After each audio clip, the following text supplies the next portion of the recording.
It's Footy Prime, the broadcast, forever broadening your horizons. Today is a chat all about that massive Globe and Mail article, delving into the culture problem beneath DroneGate. We hear from Claire Rustad, myself, Amy Walsh, and special guest Shireen Ahmed. And then we get into the women's national team, 2 friendlies versus Iceland, and then the Korea Republic and the prospects with some youthful upstarts included in that roster and some late subs due to injury with Viens out and Laracy in. But hopefully they continue their good run of form as they finish off 2024. That's today on the broadcast. Congratulations up. And Claire now is identified as a hoe. Yep, that's where we are. Okay, on that. Me and playing tennis. Milo's been working hard on the decorations. Yeah. Okay, ready, guys? I don't think you're ready for this. Ladies and gentlemen, will you please put your hands together for the beautiful game from her point of view. Amy Walsh, Claire Rustad, and Rian Wilkinson too. Broadening perspectives, horizons, and minds. You're tuned into the broadcast on Footy Prime. These merchants of badassery. Bye. Bye. Bye. I feel violated. Isn't that good? Isn't JC a genius? That is amazing, and I want that as my ringer for both of your phones. From her point of view. Love it. Oh, you didn't like that one, or you did like it? Me? Oh, no, it was good. It was just sort of like, I don't know. You're still mad about the hoe thing. I'm still mad about being called a hoe. I blame Milo. Yeah. All right. So that incredible intro was thanks to Jeff Cole from Footy Prime, and Claire Rustad is here. You've heard her voice. Rian Wilkinson is away on international duty with Wales as they prep for a 2-legged final in the Women's European Championships to get to Switzerland next summer. So they first play Ireland this Friday. So good luck to Rian and the Wales women's national team. And we have a special guest today on the broadcast. I'm Amy Walsh. We've got our friend, the great Shireen Ahmed. How are you, Shireen? Ho, ho, ho. One for each of us. I'm good, and I'm really excited to be here. I have my glasses on. I'm feeling smart. I love your theme music. I think it is brilliant. Merchants of Badassery. I love that. So, and I'm excited. There's a lot to talk about this week, so I'm so excited you invited me on. There's nothing. Well, we're lucky to have you on. This is why we're leaning on you today. We're leaning on your expertise. We're leaning on you for your smarts, and also for the fact that you're a reporter. So we're going to also get into this just straight away, because I asked you guys, do we talk about these 2 friendlies against Iceland, against Korea, about this interim staff against the player, or talk about the players who were invited in, or do we just dive right into the shit? I think we just get into the shit straight away. So we talked a little bit about it on our regular Footy Prime podcast. I'm going to dive into it today with you two, and I'm anxious to hear your thoughts. So there was a statement put out by Bev Priestman where there was no accountability. There was no admission of guilt. Hope that it was a turning point for our game. That's a direct quote. And then the Globe story broke. So a really great piece of reporting by 3 reporters, and just saying that the women's program specifically had an ingrained practice of spying and faced internal allegations of being a toxic workplace before it was rocked by the drone scandal. So we've talked about the drone scandal. We've talked about the staff members who were suspended. And then after the independent external investigation, Bev Priestman was fired. So was Jasmine Mander, and Joey Lombardi previously resigned. So here we are, and I'm anxious to hear both of your thoughts. Why don't we go? Shireen, you're a special guest. Why don't you go first? Just kind of how you're feeling, your reactions to both Bev Priestman's statement and the article dropping. So it was a slow news weekend. No, we knew something was coming up because before the piece dropped Saturday morning, there was previous reporting to that on sort of this idea that there was an investigation. I have it from a source that the investigation wasn't actually about drone spying, the one it was about behavior. So the thing is that there's a fine line between maltreatment and behavior and all these things. And we know maltreatment actually, the bar is quite high for the legal precedence of those things. But then when you read the Globe story, you're like, if, as reported, Mander had a staff in tears, does that constitute maltreatment? What does it look like? There was things that surprised me. Sex toys, what? I'm going to say that because I walked away with lots of questions.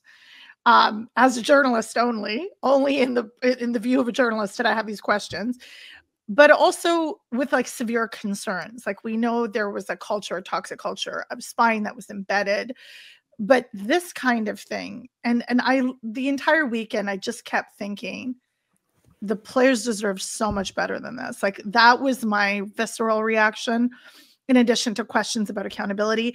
Amy, to your point about Priestman not saying anything, I mean, she's not going to say anything publicly. Her lawyers would have advised her there will be no admission of any type of culpability or guilt or accountability. And I mean, that's my big thing, is always accountability, where I believe not just Soccer Canada, but many sports organizations in Canada are at fault, because when these systems were built, they did not embed any type of accountability.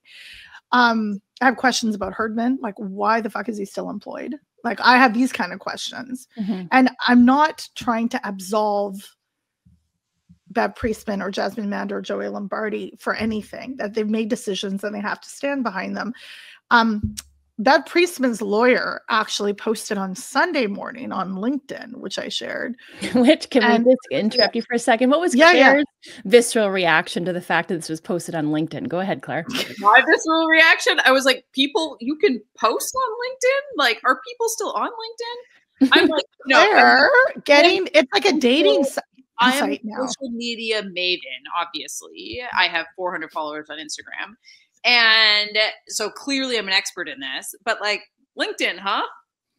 Okay. So I assume.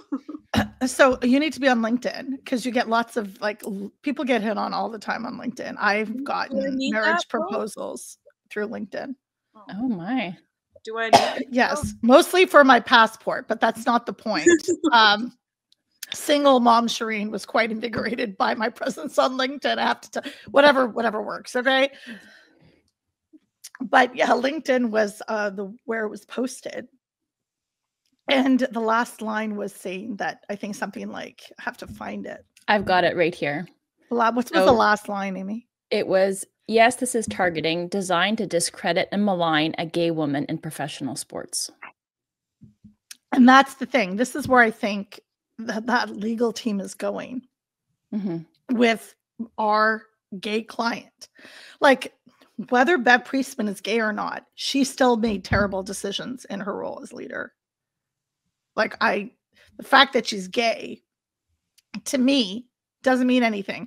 Is she the only lesbian in women's soccer? Like, I'm sorry, come on, please.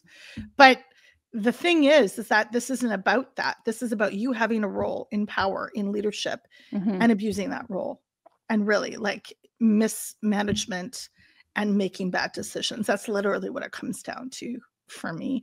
I thought it was very interesting, the Globe article that went back and found people from UBC that had played with Mander. I think that was really interesting, and how people were. I have to say this because it came to me as well, that the people now kind of shitting on Mander as one of the only racialized women to have been in that position, that also nuance occurred to me. Again, not absolving her because of identity, but just sort of saying the people that are now coming out and seeing how terrible she was. So that a lot of things, I had a lot of questions about it. I think the reporting was solid, and much like the Radio Canada piece that came out before, this is a treasure trove for investigative journalism in this country. So before we get your thoughts, Claire, just Shireen, you as a reporter, and the fact finding and the research and the due diligence that's done as part of that reporting, what about Bev Priestman's lawyer? And prior to that last line, there are 2 sentences above it. She says, the recent article levies several fabricated claims against Bev. So just like any other journalistic entity, the Globe and Mail has a high standard of editorial practice. It's up to, Bev's legal team to prove that they were fabricated, because the corroborating evidence that the Globe would have had to be able to publish this is not a joke, because, you know, this lawyer would sue for defamation if it was wrong. Saying that they're fabricated is really interesting to me. It's an interesting choice of language. Like, I'm not super familiar on the legalese, but I do know that the team at the Globe and Mail, they're seasoned reporters. They're really solid journalists. I'm more familiar with Rachel Brady's work, because Rachel and I overlap on a lot of things, and Rachel's really good people.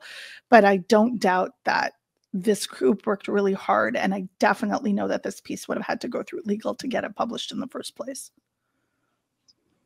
Yeah. Yeah, it was a weird sort of sequence of events. And I'm always conscious of the fact that, because I am not on social media a lot, so I will kind of log in and be like, whoa, what did I miss? And yeah, so that initial statement that Bev made was odd, because Amy, you and I were talking a little bit before about how, I mean, part of what we had said during the Olympics was like, I mean, or at least my point of view was that, you know, sanctions were appropriate, and, you know, we've been through this before, but, you know, we can feel two ways. We can feel really deeply on behalf of the players, but it's a team game, and your coaches are part of the team, all that kind of stuff, right? So sanctions kind of being appropriate, but also making the point that, like, I'm glad FIFA is taking this seriously, because I think it should be. It would be awesome if they took everything under their jurisdiction as seriously, financial corruption and racism and homophobia and all that kind of stuff that still kind of runs rampant in a lot of arenas within the game. And so but Bev making that point without accepting any kind of accountability for her actions, I was like, ooh, I don't think that's the point you might want to try to make here. And I'm just sort of, and I know that, you know, your legal team's going to advise her not to say anything, but it's just sort of like, then don't say anything, right? Like, it's sort of, it makes it sound like you feel like you're being targeted unfairly. And I mean, we could probably go down that, because, like, you know, we're in a women's soccer environment, and, you know, stuff just happens left, right, and center in men's soccer environments that seems to sort of go relatively unpunished. But yeah, I just sort of thought it was an interesting angle for her to play in that statement. And Claire, if I can just weigh in on that as well, like, what's most striking to me and how consistent she's been, is that there's one thing to be advised by your lawyers to not make an admission of guilt, or take accountability or responsibility for actions, because then you place the guilt on yourself, right? So there's no way to get away from that or get out of that after the fact. But there's no apology. Like, you can, I think that you could do both. You could protect yourself and your interests in the future for a trial or something like that, for your future employment. But also apologize to the players, apologize to the country, you know, and she's not done that at all. So she's not endearing herself. And I know her job is not to do that. She's trying to get out in front of something, but she's not gleaning any support or sympathy or empathy, at least for me. When I look at Bev Priestman behind the role of Bev Priestman, the coach, I'm thinking of Bev Priestman, the person. And she kind of alluded to that, you know, her family and people who had reached out to see if she's doing okay. Like, it has to have been incredibly difficult, right? But I mean, hasn't been one little iota of compassion for Shireen, to your earlier point about the collateral damage and all this, which is the players.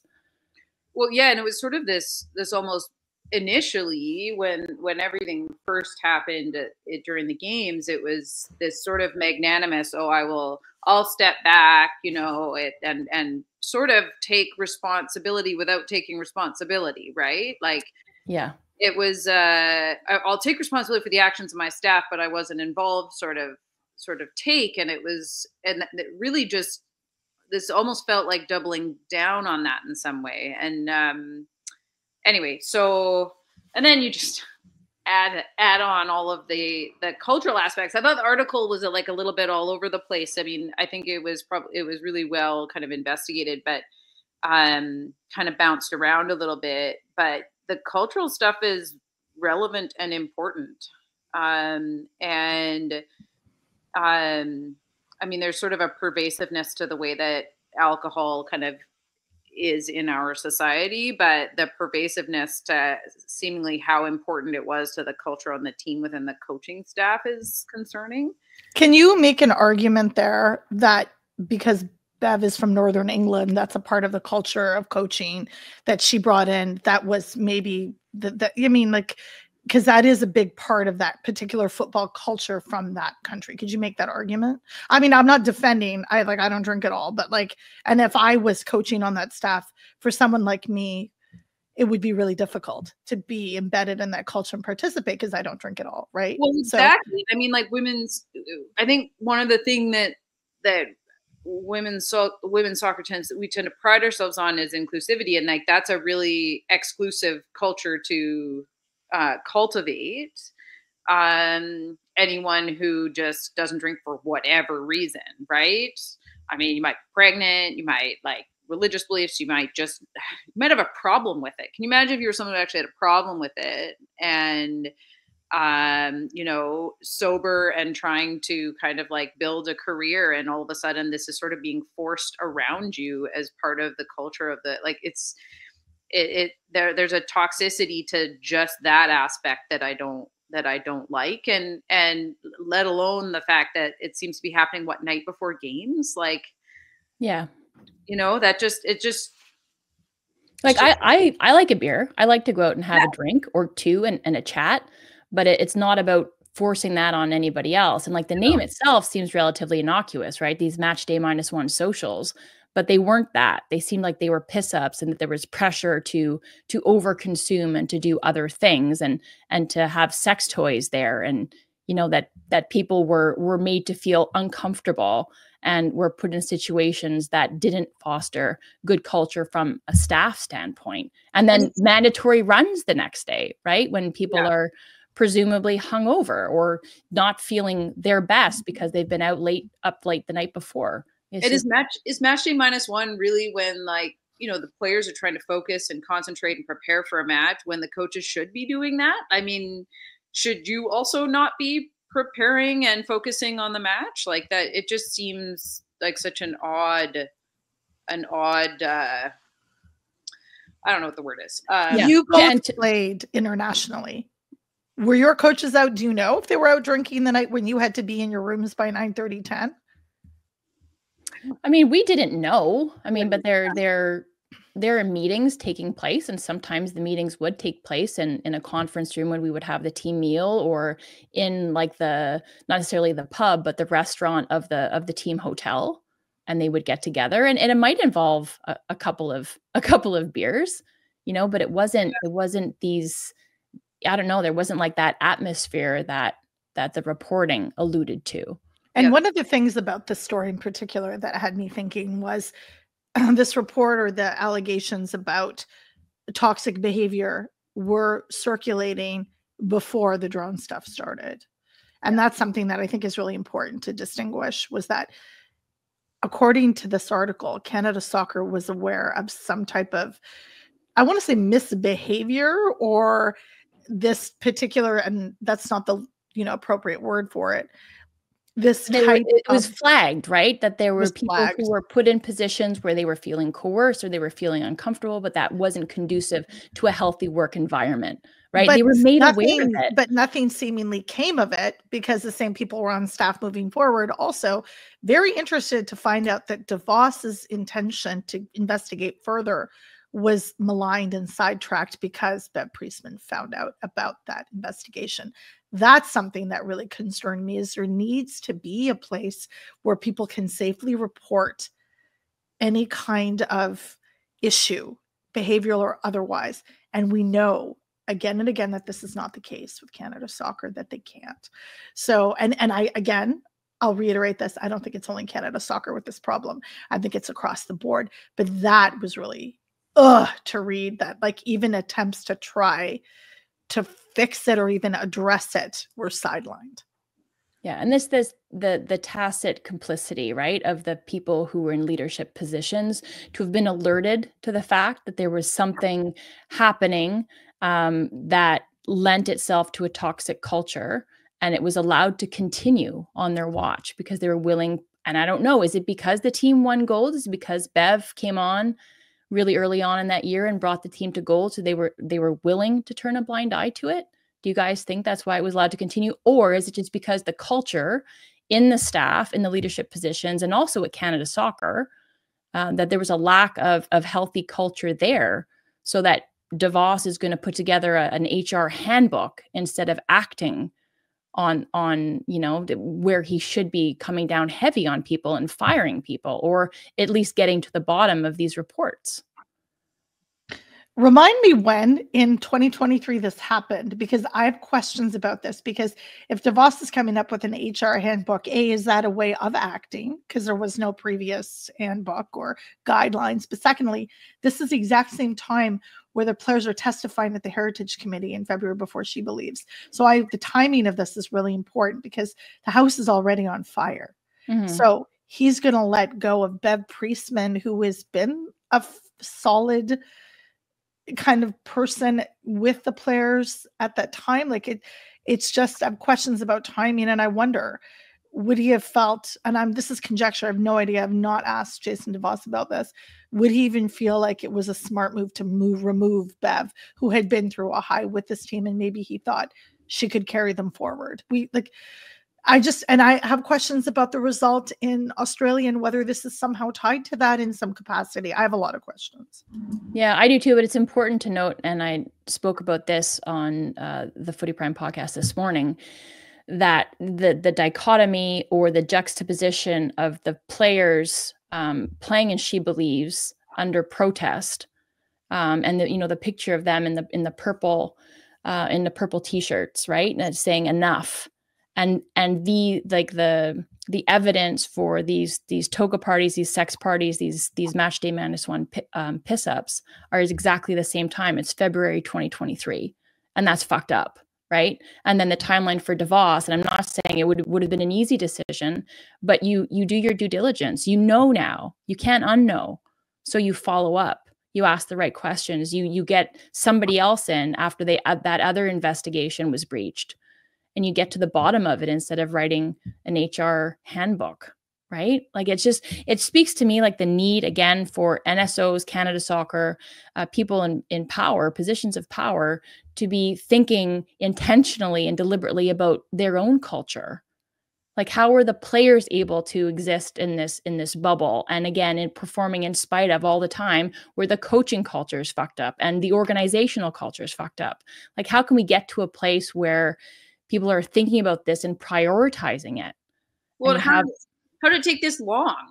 I mean, how has this not been in existence for decades? Like, since it just feels like now we're writing handbooks, like now. So yeah, it's just so profoundly disappointing. And I wouldn't go as far. I mean, Australia, there was a performance aspect about Australia that, there's some accountability I think the players need to take for the on the pitch performance as well. But yeah, I mean, if that's kind of what the coaching culture is too, I mean, it would be so interesting to know kind of if the players were really aware of what that was like, and how that kind of impacted them in any way. I don't know if you'll ever get that out of them, but it would be interesting to know. Yeah, I think certainly, Shireen, I wanted to circle back to something you said right off the top, and it was in Bev's statement, or it was like the last sentence, I think, of what her lawyer put out, right? That is intended to discredit and malign a gay woman in professional sports. And then you mentioned John Herdman. So do you think that the Ethics Committee, which is a branch of Canada Soccer, and I mistakenly thought when Herdman now moved to TFC that would it be up to FIFA? I wasn't sure how it was going to work. Under whose jurisdiction is he actually, now that he works for an MLS club? But Canada Soccer, at its very kind of foundational aspect, sanctions leagues, and they also approve of coaching accreditations. So they could revoke his coaching accreditations, right? If they think that he broached the ethics of what it takes to be a coach in Canada. But if nothing were to happen, do you think that Bev's lawyer is now setting the stage with now the gender card played, and then also the sexuality card played as a gay woman? But I mean, it should be noted that she's the first woman to coach the national team since Sylvie Beliveau did it back in the mid 90s. But that's an important consideration. Like if Bev takes the fall here and she's the only one to kind of fall on that sword, I think that makes a difference with the way that this goes, does it not? Like, I don't know. Obviously, her legal team didn't share the plan with me, but why? Shocking. I know, right? Shocking. But I absolutely agree with you. I think that's exactly what it's being set up for. And I wouldn't be surprised if even the legal team assumed that nothing would happen to John Herdman. How many coaches have we seen move with impunity through this? It's like literally, I don't even know if impunity is the right word. It's just the way they move. They navigate through this, whether it's abuse, whether it's cheating, whether it's whatever, they just float from one place to another. And, I've seen it a lot in my time and my work with abuse. I've not seen it with cheating. So it's really interesting. And then there was a lot of questions about that. There was some, questions even I had, which Amy, you and I in exchange, you also confirmed that CSA actually did have jurisdiction, because a lot of the thought was that because he's no longer with Canada Soccer, did he even have any type of jurisdiction to oversee anything, but would MLSC? And, I'm not sure Keith Pelley would be thrilled about this. Also, let's just be really frank, and we're going to be candid. TFC had a shit season. So just firing him on the fact that they did terrible is enough on performance, but I can't imagine this is good for MLSC. I can't imagine they love this, having their coach literally embroiled in one of the worst things in maltreatment. And I say maltreatment not in the actual technical form, but I think this is maltreatment, exploitation of the women players. Like, I would categorize that. I would probably get flagged by legal if I tried to say that in a column, but I will say that here, because neither of you will censor me, hopefully. Claire probably wants to here. I don't know how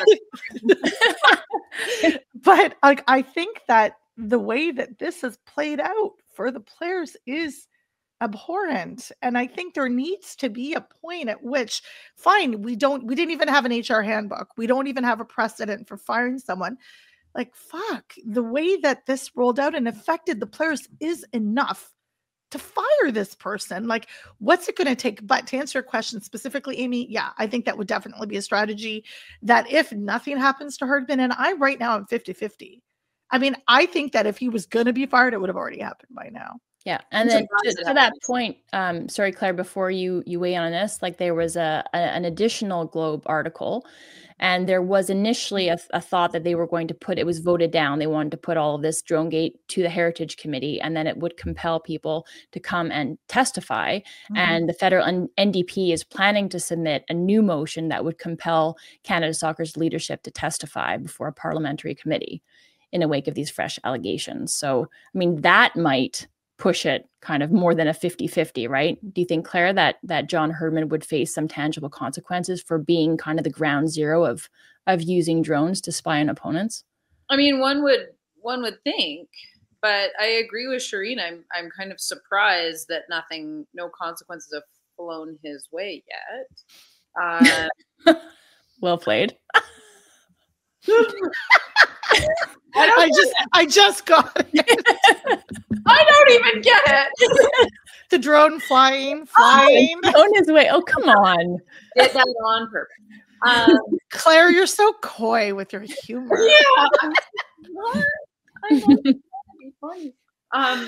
So I'm a little bit surprised that hasn't already happened. And as you said, Trina, I mean, they've had CFC's had a terrible season, so it's kind of like, you don't even need this. But I think the thing I wonder, just at like taking a step back, is like, what's next for any of them? Like, what happens after the dust settles on this? Like, does Bev coach again? Does, if Herdman does get let go, like, does he get rehired? Like, what's the long-term effect of this on kind of those two in particular, I'm really curious about. I would hope that the long-term effect on Canada Soccer is there's a more robust, human resources plan and safe reporting and all that kind of stuff. I really do hope that those policies are enacted firmly. But it's just such an interesting kind of thought to think about, kind of what is going to happen next for those individuals in particular. And it should be said that following the Heritage Committee hearings in 2023, there were recommendations put forth by the government that Canada Soccer is following or attempting to put into place. And they detailed kind of what that would be at the conclusion of the latest independent investigation. So is it reform? I don't know, but changes I think that are welcome, so that hopefully this can't ever happen again. Okay, so let's unpack the word reform. Yeah. Does that mean get rid of the board? Because some of those members were there at the time, and that's something we haven't brought up yet. The board, what does that look like? Former board members are literally in the middle of being sued by the players union. So it's not as if there's no culpability or alleged culpability. I'll say alleged. I'm also not interested in being sued. So I'll say alleged. I also say alleged. So I think that I have questions about that. I have questions about and when I say I have questions, I'm not throwing this out there. I usually send the questions along to board people that I know who all will say no comment. The ones that I've reached out to anyway. Do wipe the slate clean? I mean, Kevin Blue, what does he do in this? Literally walking into a job that's a burning house, right? So, and I've never interviewed him one-on-one, but does that mean that, and how far does that reform go? So is reform not just replacing the staff members who are directly involved with DroneGate? Do we just bid adieu and let the others fly away? Why? Bravo. Is that what you did there? More overt than Claire. Claire kind of hovered over it a little bit. I think she meant to do that.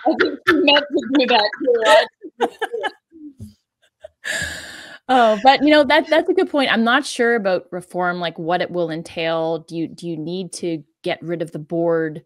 Do you need to change the way that you operate from a governance structure? The board does have final say in a lot of things. Do you change the way that operates? I don't know what the answer is to that, but what you were talking about made me think of something else. So we're going to shift now to these two matches that the women's national team has against Iceland and Korea.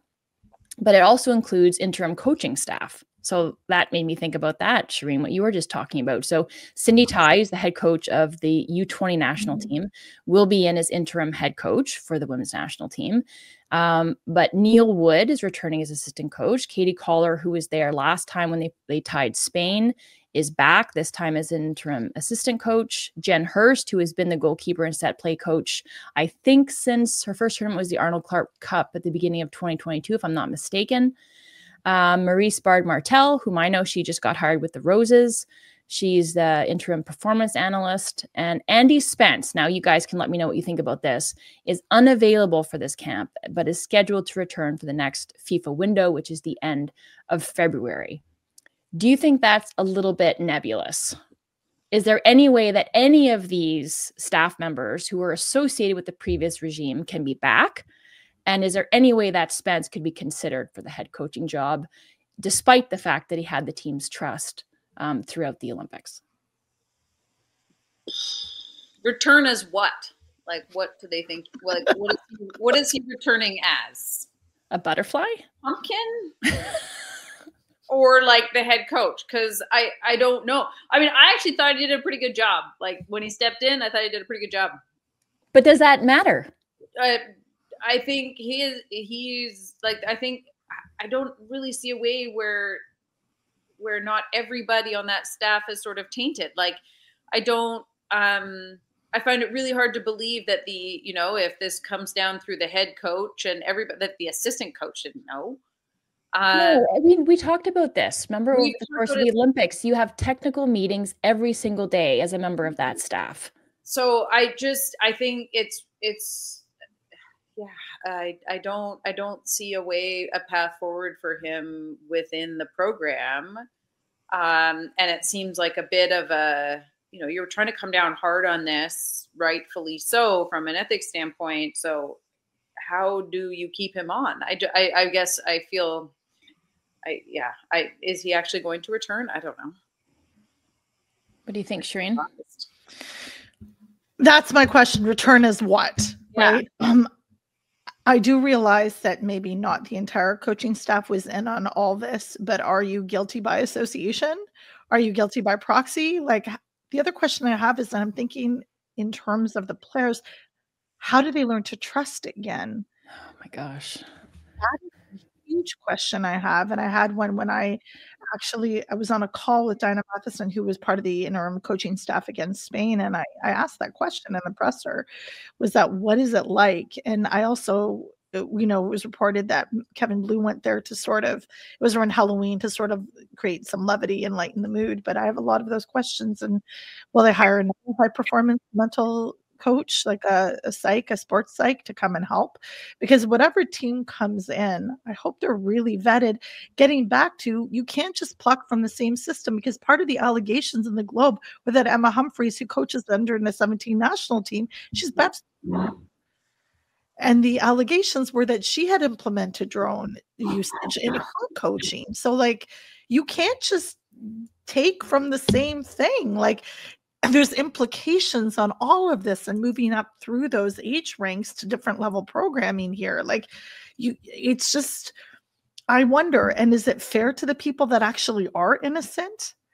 Like, it angers me because of the injustice that's imposed on other people.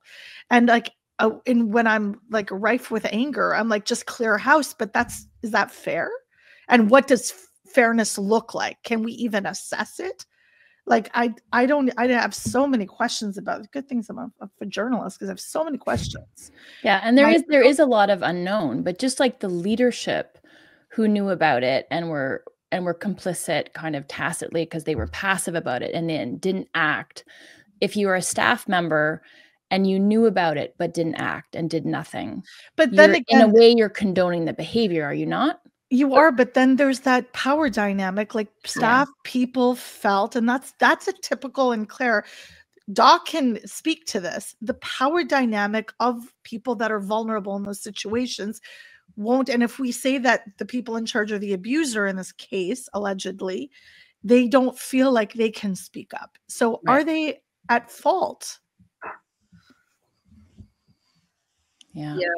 The power dynamic thing came up, well, sort of throughout, right? I mean, it came up even with when we were talking about the players and when things first broke. I mean, there's just such your career rides on it, and from the coaching perspective, their career rides on how they on what they do and what they say as well. I mean, there was part of that Globe article that said when they tried the initial investigation that the people who had complained, like their names actually got leaked somehow, and then they were just excluded, completely cut out, right? That's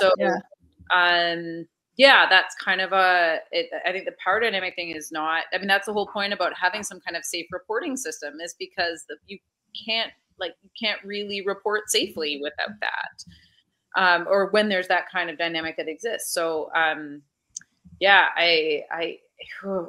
mean, you'd like to believe that people would be able to kind of stand up and say something, but I can really see how difficult that would have been. Yeah, absolutely. I agree. That's such a good point that you guys made, because when you're in it like that and you're not in a position of power, like Bev was, and Jasmine Mander, there's that coercion, there's the pressure on the players and pressure on the staff to just keep your head down and just to do it, or you risk being blacklisted, which many of them were. And then the arrogance and the entitlement of Bev and Jasmine, Al perhaps, to fire performance analysts for disagreeing with the practice and then thinking that you would just be able to forge ahead and you would remain untouchable. So this may seem like a pedestrian question, but I'm reading this Globe article and even reading the reports that came out last, and the three of us stood in the hallways of the CBC talking about this quite often. Why would you fucking put that stuff in email? Why would you email it? Isn't that 101? Don't ever put anything in writing. Like this idea that Bev was put into a position to malign her, discredit her. Bruh, you did that yourself by putting it in email. Like, come on. Even like, I'm not a great cheater, but I wouldn't put it in email. Like, even, I don't know. Like, part of it is the tomfoolery of it all. Yeah, it's pretty ridiculous. Is that Milo that we can hear, Claire? No, that there's a basement going in under my house. That's the construction guys. And every now and then I'm like, are you guys coming through the floor? Or anyway, sorry. All right. Should we talk about the matches just real quick here? Change the complexion or the vibe, the energy of this discussion. Oh yeah, let's talk about injuries. Yay! Oh no, well yeah, that's the elephant in the room. So we can start to there. Change the vibe of the discussion. But Kanisha Buchanan, we know sadly did her ACL. Is out. Oof. Sydney Collins is out. Chloe Lacasse, who also did her ACL, is out. Quinn is also out. Jade Rose also out. And as per the Canadian or Canada Soccer presser, unavailable for selection due to injury. And then Jordan Heidema, unavailable due to personal reasons. And then we had a roster update today where Evelyn Vienne, who picked up a small muscular injury, looks like it's nothing serious, should be okay for Roma's, I think, Champions League match. Clarissa Laracy will slot in for Vienne. But I think, and if we talked about this prior to pressing the record button, Claire, you have concerns for the back line. So before we get into that, I just wanted to ask kind of more broadly, are they set up for success?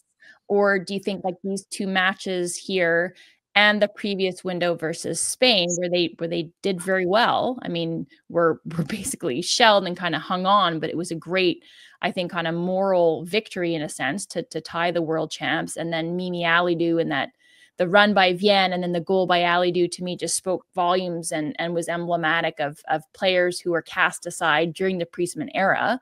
But are they set up for success here, or is this just kind of maintaining status quo until such a time that a head coach is named? Because they're kind of in a little bit of a limbo here, are they not?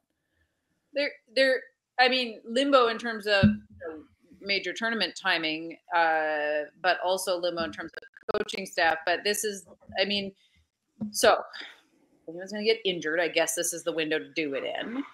Okay. I thought you were predicting, like, don't predict injuries. That's not what you're doing at all. I understand what you're saying now. Yes. Get it out of the way now. And like, maybe we try to look at this and like, don't focus on results, because it'd be great if they get results, but like, I think maybe now is not the time to focus on that. And now is the time to bring in players and give them a shot and see how it goes. Cause that goal that Alidou scored was excellent. And I wasn't able to watch the entire game yet, but that goal Buchanan was also out of this world. Like 13 blocks. She was incredible. Yeah. So that goal made me think like, okay, have you all been sitting on Alidou? Like, this is, so I think this is a really, for someone like her, like a really big opportunity in this not necessarily just this international window. I mean, this kind of window of time over the next year. And it's a really big opportunity for a player like her. And kind of, if we can take it from the standpoint of just, this is an exciting time to see some new players play and like get Olivia Smith some minutes and see how things shake out with some of the lesser known players. Cause I mean, one of my criticisms of this team over the past few years is just how stagnant the rosters felt. Mm-hmm. And then you get to Australia and it's like, oh, but we don't have anybody with any experience to replace the injured players. And I'm like, yeah, that's a you problem. Like, you didn't give anybody any experience. And so this is the opportunity to do that. And I think like these are actually fairly, like, these are good opponents to do that against, right? So I totally agree with Claire. I think the senior team slept on Alidou for a long time, even before she left for Portugal. I was like, there was something. Sat on Alidou, which is what Claire said. Oh, sorry, slept on. Sat on. sat on. I think she showed a tenacity for a while. And I remember having this conversation with the producer at CBC Sports about, like, I just can't believe she's not on the final roster. Like, she'd been invited to camp, but never made the roster, and how, hard that is and whatnot, and continue to thrive in Portugal, like just blow it out of the water. I was really happy with that goal. I also think that, again, Khadijah's just been having a sensational time at Chelsea, that there's a way in which the ACL tear is tragic, but also super unfortunate, but just, again, so tragic. Khadijah, we all know, she's been like, she literally won in 2015 Youth Player of the entire tournament at the Women's World Cup. We know she's like a generational talent and a world superstar. We know this, but to not have her there is going to make a big impact. I personally suggested that Claire come out of retirement, to which she laughed. But I was slow when I played, Shireen. I was slow when I played.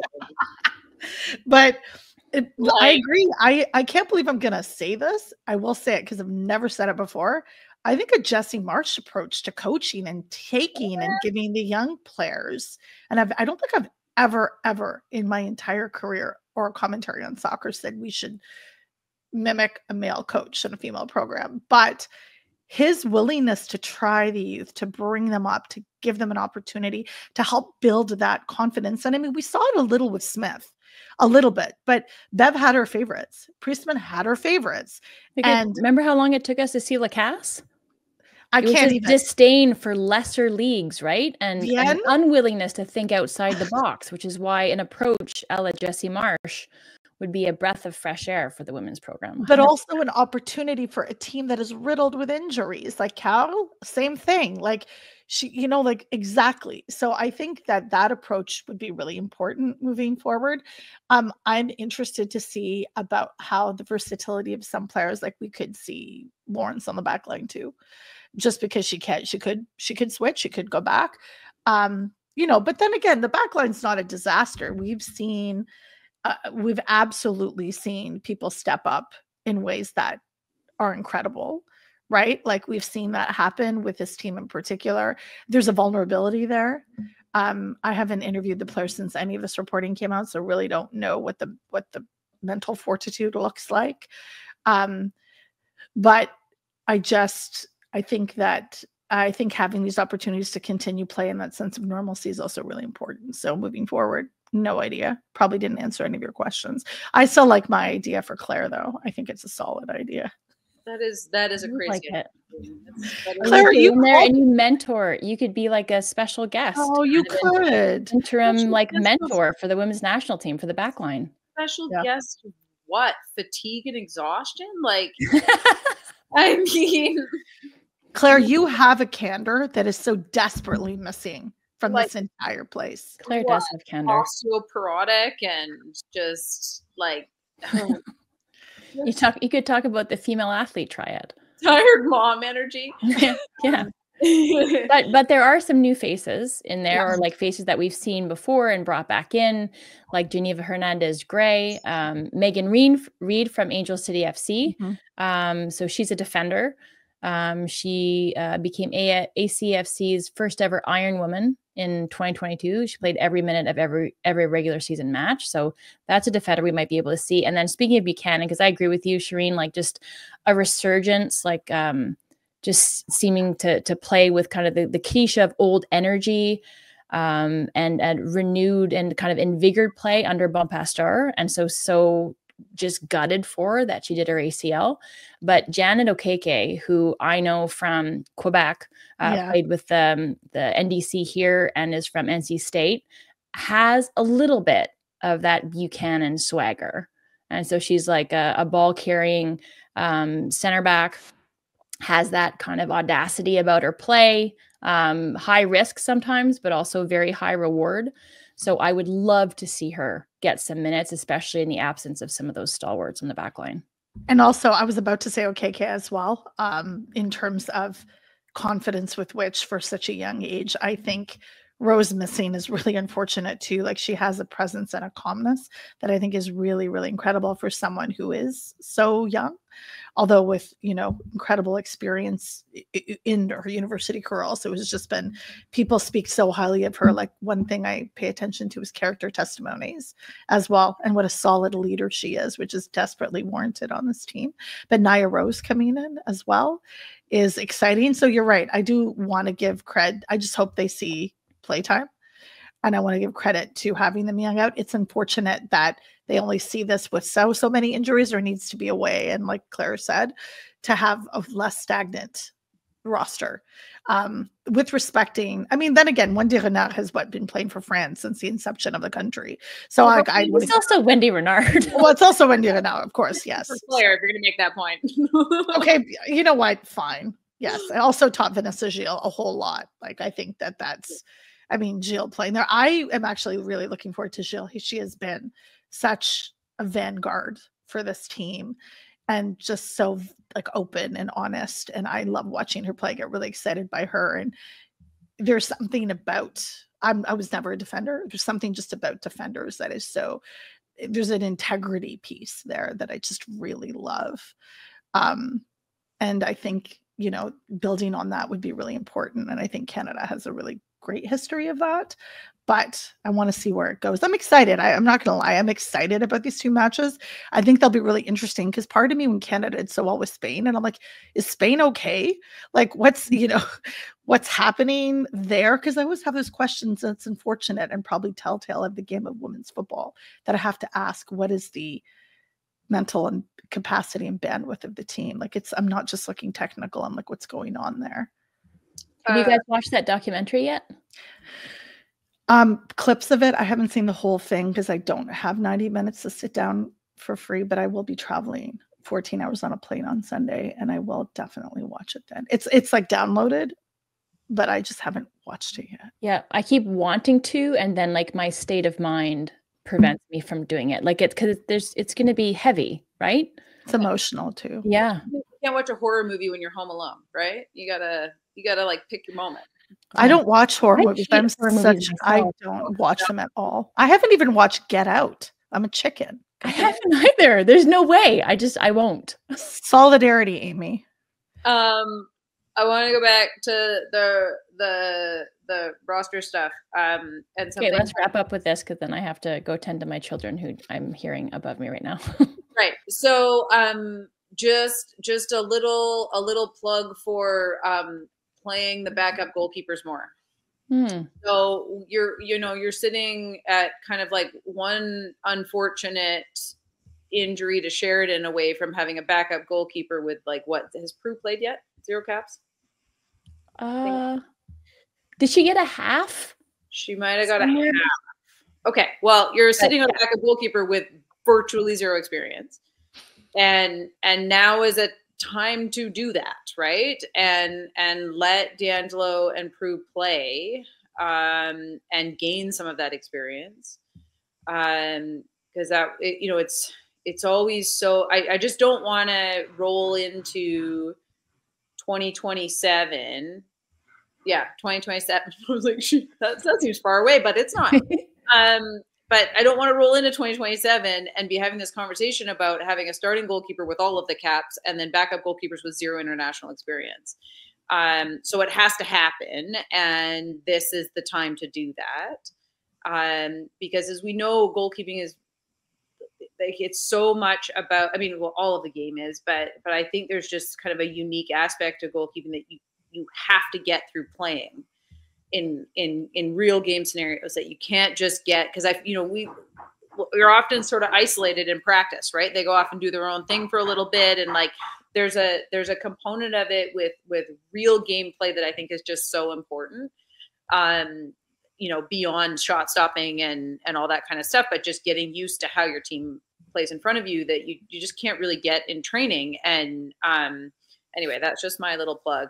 Just, doing the good work for Karina LeBlanc right now.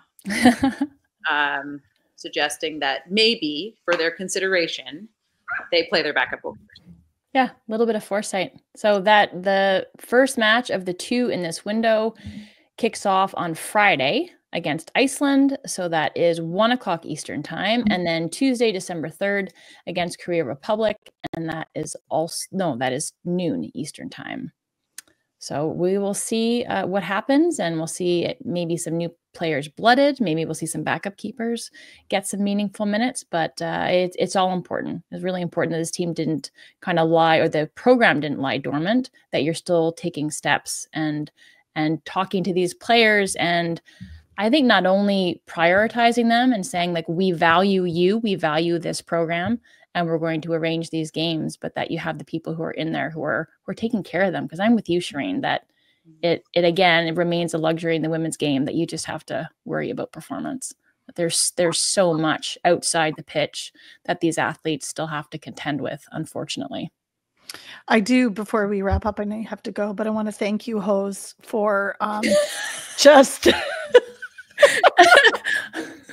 I want to thank you both, actually, for your contributions to the space as, ex-international players, and the service you continue to provide in women's football is so absolutely necessary. So I'm so grateful and honored you asked me to come on.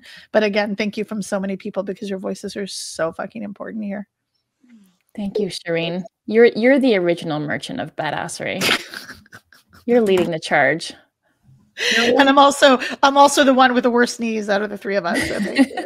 I'm just realizing I'm the same color as the wall behind me. Just realizing that now. Yeah, just now. I'm like, can you guys see me, or am I green screen? Like, is it just my hair? Yeah. You're perfect, Claire. Yep. In all your glory and all your candor.